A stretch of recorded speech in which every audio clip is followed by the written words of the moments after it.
Sono oltre 580 i progetti in Sicilia denominati Resto al Sud, il provvedimento voluto dal governo centrale per incentivare la crescita delle imprese avviate da giovani imprenditori tra un'età compresa tra i 18 e i 45 anni.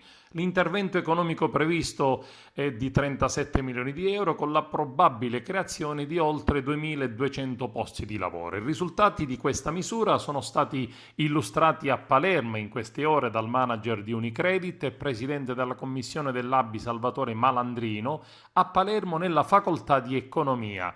Sono numerose le iniziative che prevedono diverse forme di finanziamento, come ad esempio la produzione di beni nei settori dell'industria, dell'artigianato, della trasformazione dei prodotti agricoli, della pesca, acquacultura, forniture di servizi alle imprese ed alle persone e turismo.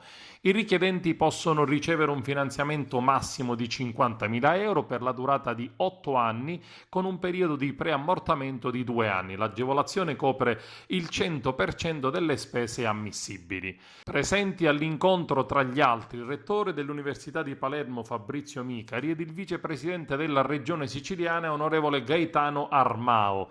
I risultati sono molto positivi, ha dichiarato il rettore, ma c'è ancora spazio per rendere la misura più capillare nelle regioni del sud. Mi rivolgo direttamente ai ragazzi e riferendosi al rapporto dello Svimez degli ultimi giorni che lascia il sud in una condizione molto negativa. Negli ultimi 20 anni lo Stato, piuttosto che investire, ha invece disinvestito nell'area del Mezzogiorno, commettendo l'errore più grave: non puntare sulle nuove generazioni e sulle loro capacità di creare famiglia, imprese future è stato un grande errore.